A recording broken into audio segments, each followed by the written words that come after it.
皆さん、こんにちは。GSR の飯田美穂です。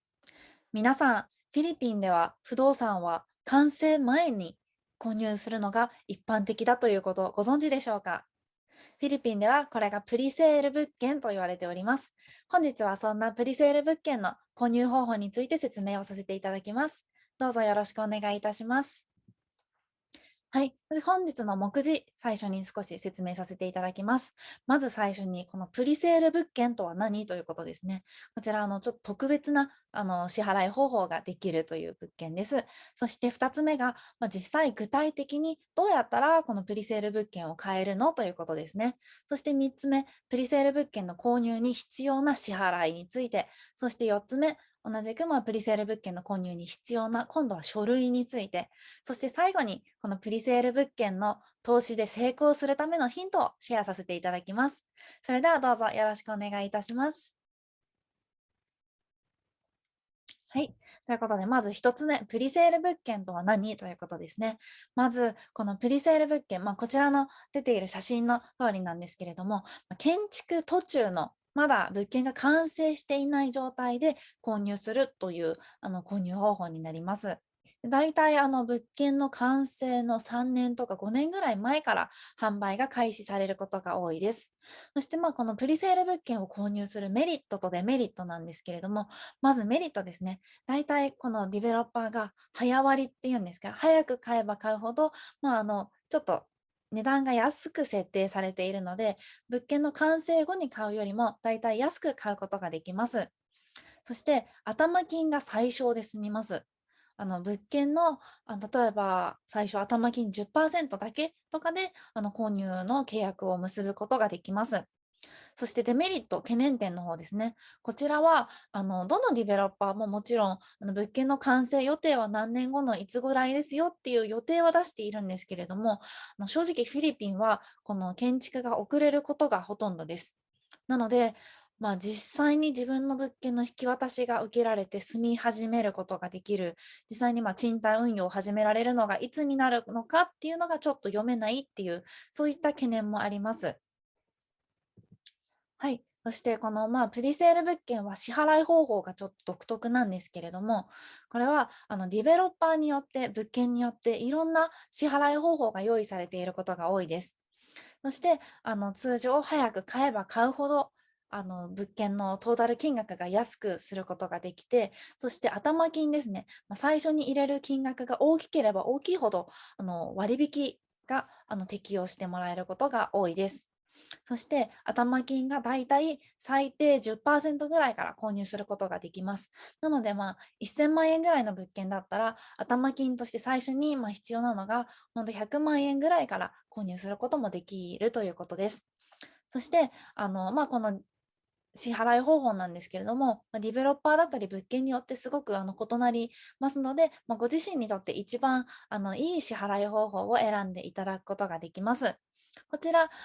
ダライズマカティという物件の竣工の大体引き渡しの1、2年ぐらい前の時点での支払い方法ですね。こちら見ていきますと、1つ目のキャッシュペイメント。こちらが、要するに一括購入みたいなことですね。最初に頭金として95%入れるという、こちらの支払い方法の場合は、5%の割引が適用されます。そして逆に、例えば頭金は10%のみ、で残りの40%は竣工、引き渡しの時まで分割の支払いをしていって、最後に物件完成時に残金を50%とか、80%っていう、最初の手出しを最小にする場合は、割引が適用されない。とか、物件完成の3年、5年ぐらい前に買う場合は、こういった支払い方法でも2%ぐらい割引が適用されることもあります。なので、ご自身の資産状況に合わせて、一番最適な支払い方法は何かなっていうのを選ぶことができるのも、このプリセール物件の魅力かなと思います。はい、それでは実際にプリセール物件を購入する手順を説明させていただきます。はい、こちらですね。左側がお客さんがしていただく手順、そして右側が弊社 GSR が担当させていただきます手順になります。まず1つ目ですね。お客様よりお問い合わせをいただきます。そして弊社 GSR がお客様のお問い合わせ、リクエストに基づきお勧めできる物件をご紹介させていただきます。そして弊社よりお勧めさせていただいた物件の中からお客様がご選択いただけましたら、ディベロッパーの方に問い合わせて最新の在庫状況を確認します。そして在庫の確認ができ次第、購入をするための申請、申し込みをします。その時に弊社の方で申し込み書類のお手伝いをさせていただきます。そしてこの申し込みと同時に予約金、リザベーションフィーの支払いが必要になります。そしてこちらの書類と申し込み書類と予約金を受け取り次第、直ちにディベロッパーの方に連絡をしまして、お客様の物件をおさえさせていただきます。そして5番目ですね。Settle down payment。こちらが頭金の支払いです。はい。実際に頭金を支払いまして、正式に物件の購入ということになっていきます。そして、この次の optional と書いてある SPA、これは Special Power of Attorney っていうんですけど、これ委任状ですね。お客様ご自身で全て現地で手続きができる場合は、こういった書類もいらないんですけれども、なかなかフィリピンへの渡航が難しいだとか、各国へでいちいち書類の契約書の認証なんかをすると結構費用もかかったりしますので、そういったお客様はこういった弊社の社員に向けて委任状を書いていただいて、弊社で代行して手続きさせていただくというケースが多いです。そして7番目ですね、Start paying monthly amortization ということなんですけれども、これは月々の支払いですね。毎月の分割支払いで購入しますよという購入方法を選ばれた方は、この、最初の頭金を支払った後に毎月の支払いが始まります。で、その次ですね、だいたい頭金の支払いから、数ヶ月後、早いと1、2ヶ月なんですけれども、するとディベロッパーの方から CTS、Contract to Sell という契約書が発行されますので、この売買契約書をサインと認証が必要になります。そして、物件の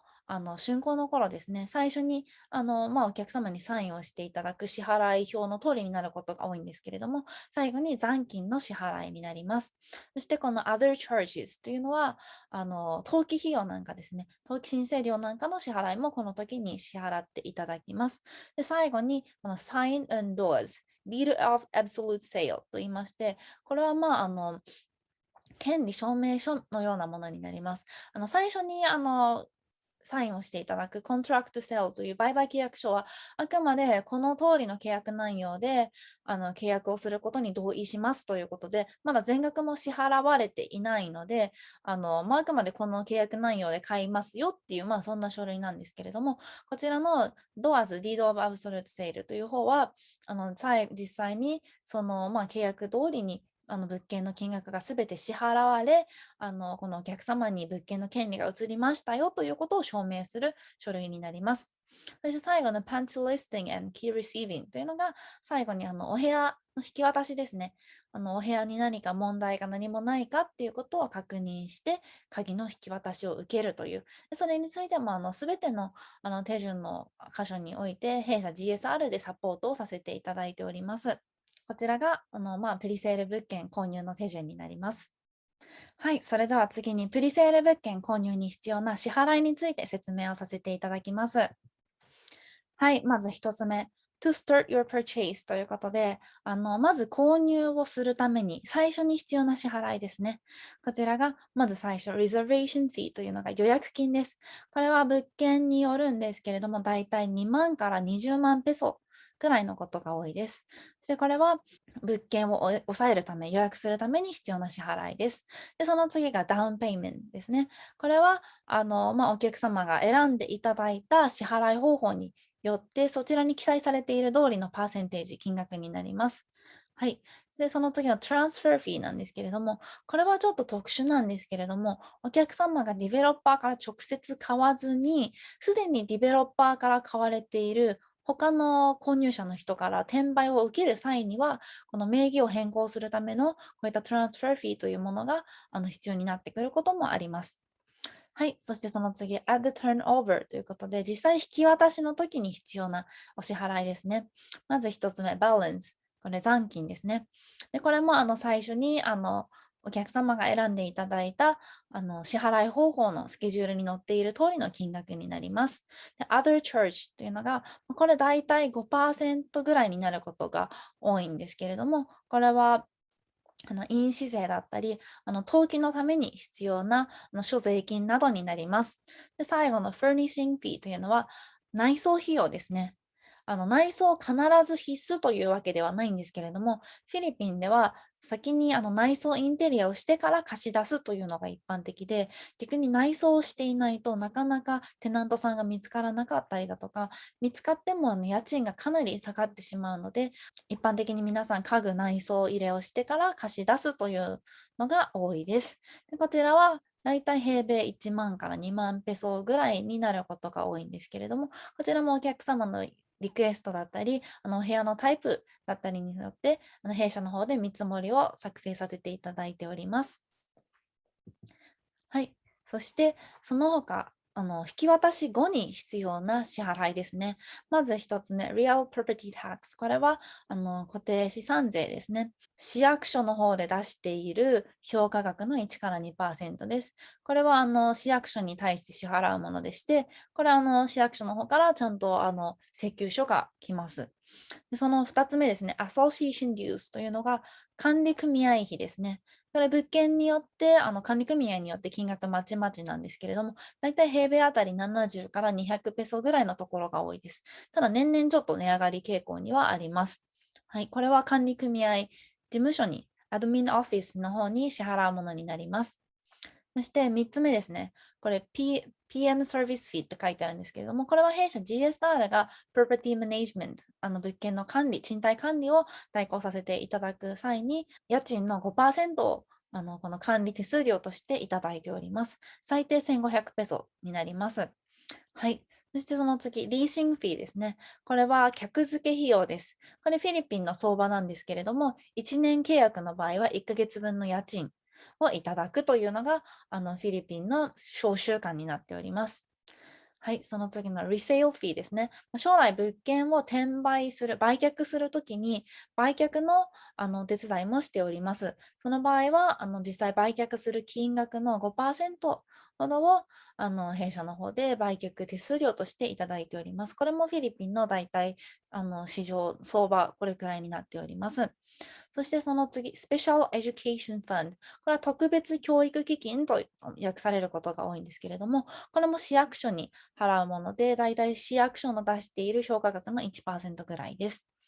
で、最後、Fire Insurance。これ、火災保険料ですね。これ、任意なので必ずではないんですけれども、本当に保険会社だったり、お客様に選んでいただく保険のプランによって金額が異なります。ということで、プレビルトの購入に必要な支払いについて説明をさせていただきました。それでは次に、プレビルトの購入に必要な書類について説明をさせていただきます。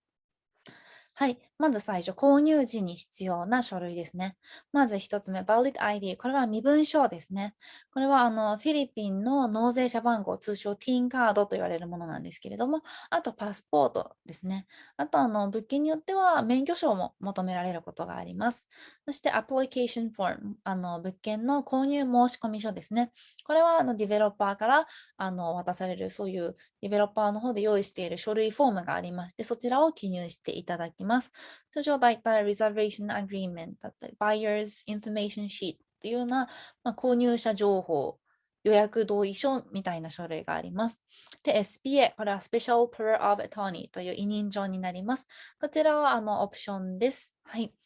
はい。そして2つ目、その後に必要な書類ですね。1つ目が Contract to Sell、通称 CTS と言われているもので、これは売買契約書になります。これはお客様の方でサインと、あとサインをした国での認証が必要になります。これが委任状を作成していただいている場合は、こういった手続きが弊社の方で代行することもできます。でその次、この Deed of Absolute Sale。先ほどもちょっと触れたんですけども、通称 DOAS、DOAS と言われているもので、これは最後の支払いが終わった後に発行される、権利を証明するような書類になります。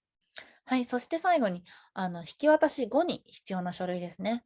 一つ目が Property Management Contract ということで、賃貸管理の委託契約書になります。これは弊社 GSR だったり、どこかの管理会社に管理を委託する場合に必要になります。そして二つ目、これ最重要ですね。Condominium Certificate of Title CCT というもので、これ登記簿です。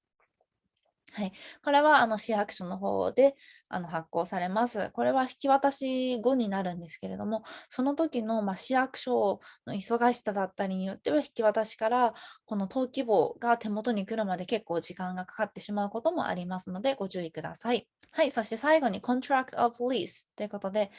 賃貸契約書です。お客様のお部屋を誰かテナントさんに貸し出す場合には、この大家さんとテナントさんの間で、こういった賃貸契約書を結びます。はい、ということで、今までプレビルド物件の購入方法について、いろいろ詳しく説明をさせていただいたんですけれども、まあ、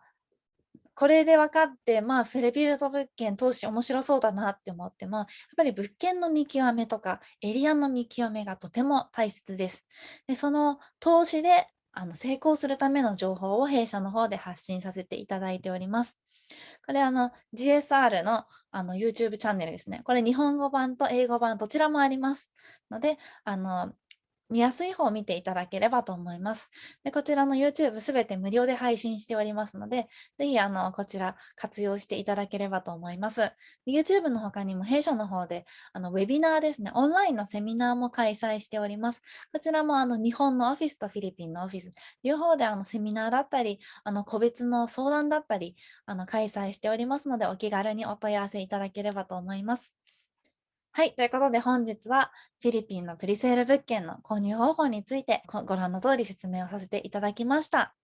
最後までご視聴どうもありがとうございました。ぜひ、こちらの YouTube チャンネルの登録、サブスクライブと高評価できたらいただければと思います。あと何かご質問とかありましたらお気軽にコメントいただければと思います。それではどうもありがとうございました。